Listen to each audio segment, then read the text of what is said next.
Hey everybody, Ryan here at eTrailer. Today on our 2018 Dodge Durango, we're going to be showing you how to install the Curt T-Connector vehicle wiring harness. But before we do that, why don't we check it out, make sure that this is right for you.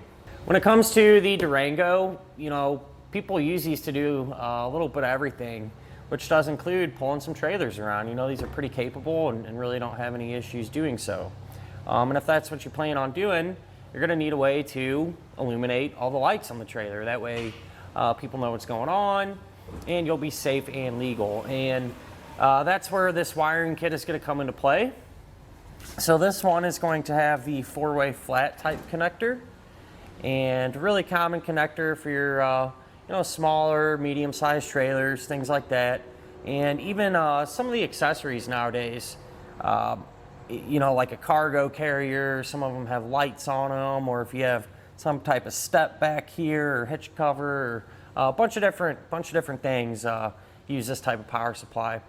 With that said though, if you're wanting to maybe pull some larger trailers that have the 7-way round connector, there's those kits available here at eTrailer as well.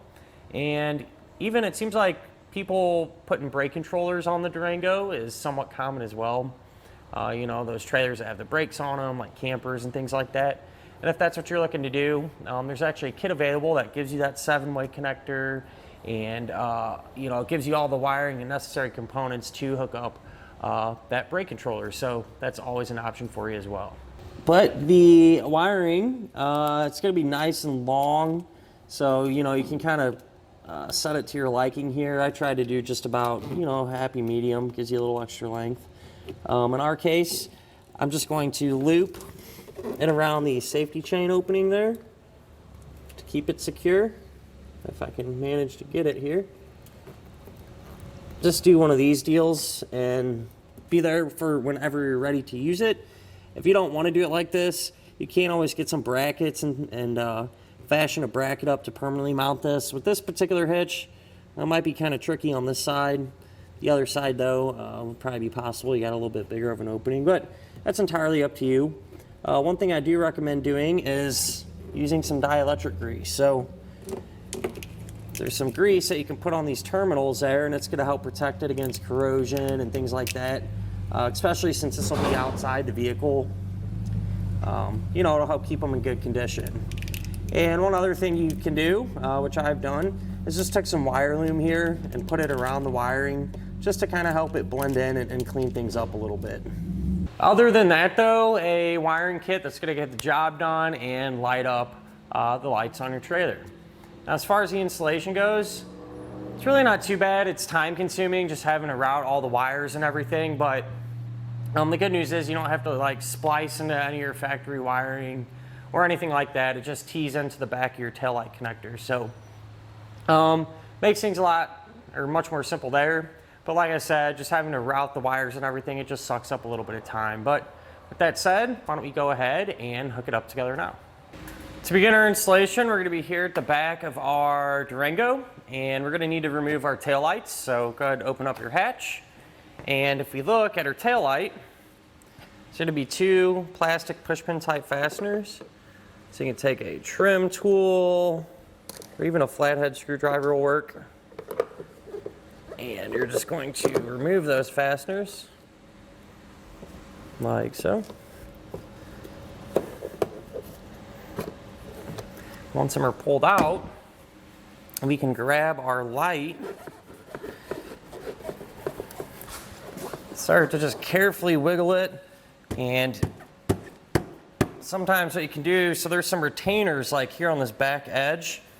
Sometimes these lights can be really tight trying to get them out. So one thing I've done in the past is just take the palm of your hand and kind of just hit it like that, trying to push it back.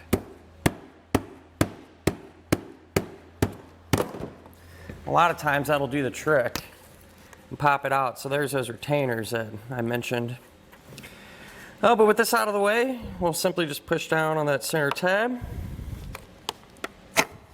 unplug the light, and repeat the same process to get the other one removed. Now we can grab our wiring, and the T-connector here that has the green wire, we're going to be over here on the passenger side. The male end here. It's going to plug into the factory connector, like so. And then we're going to take everything else and drop it on down through that taillight pocket.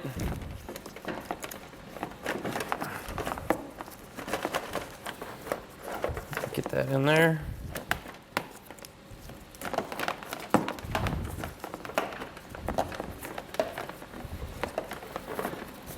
Quite a bit of wiring here, so be patient. All fed down through there. If it don't fall out of the bottom, that's okay. You can always go underneath and kind of reach up and grab this.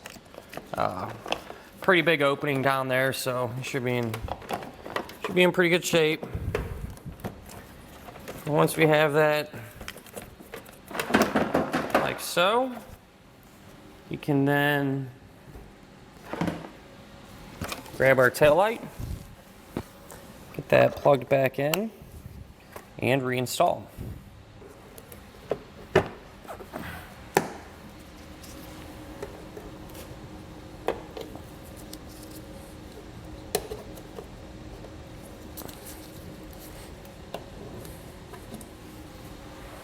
So before we go underneath and start the router wiring, over here on the driver's side, you want to use a pull wire. Drop it down through the taillight pocket. That way it'll come out at the bottom. I'm using a piece of tubing here. You can also use like a coat hanger or thick piece of wire that you got laying around. Whatever will get the job done.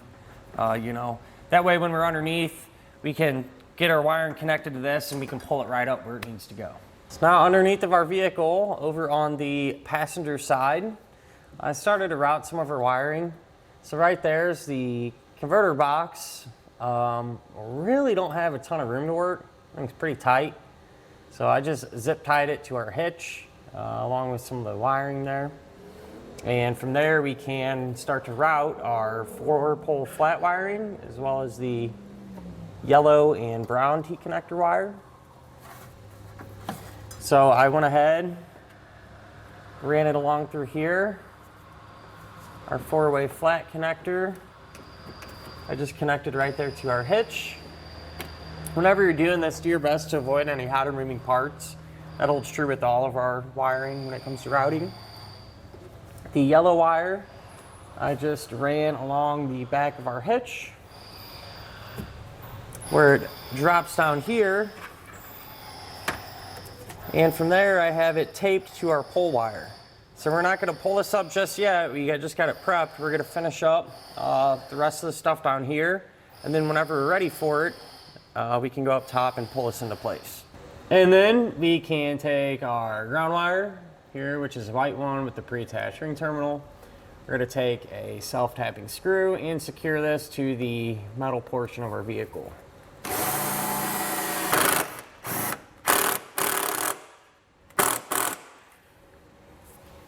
So now if you take the black wire coming off of our converter box, that's going to be the power wire. And I just crimped on a heat shrink butt connector to the end of it. We're going to take the big bundle of black wire here.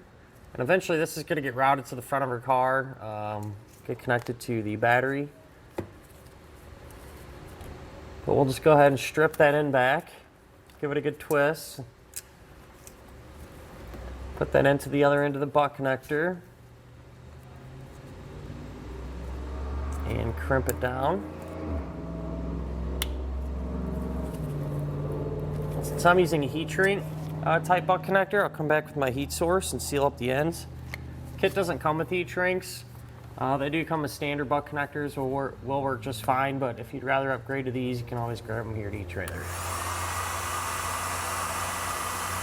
So back up top here, over on the driver's side, I went ahead and pulled our T-connector up like we talked about. Just pulled the fish wire on up through there. And again, just like the other side, plug the male end into the female factory connector there. And then this end back into the tail light. That plugged in, we'll go ahead and get it reinstalled.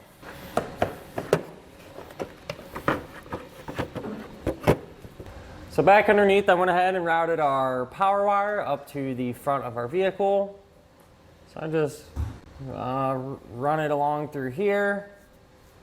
And through this area, it gets a little tricky to see. There's just so much going on here, but here's our wire, and I just ran it up and over our subframe there. And here's where it is. I just continued straight along. I dropped it on down through here. And from here, it really opens up. I just ran it along the side of our fuel tank, along this bundle of factory wiring. Along through this deal here. And then up through this pocket. And there's actually a hole up top, and I'll show you guys this in a minute, but there's a hole up top where I was able to put a fish wire down, and it came out through here, and conveniently I was able to tape our wire to it and pull it right up. So let's go up top and check that out. So underneath the hood, here on the passenger side corner of our engine compartment, if you look down through there, there's some factory wiring. You can see there, it kind of runs through a little opening. And that's the opening that I use to get our wire to pull up in here, where we can hook it up to our power source. Now, you're gonna cut your power wire to length and crimp on the included fuse holder. So I just use a butt connector on this end, and on the other end, you're just gonna put a ring terminal. Make sure the fuse is not installed just yet. But if you look right here, there'll be a little cover over this. You pull this cover off. You're gonna have a power post, a stud there, and you can take a 13mm wrench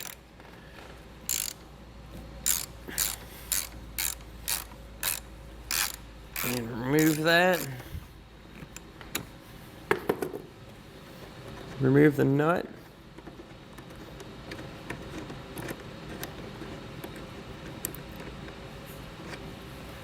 And slide on that ring terminal.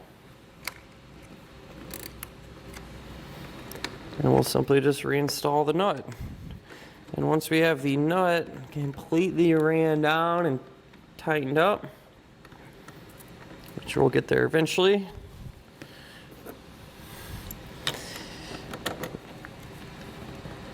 once we have that secure, at this point, we can take our fuse and place it into the holder.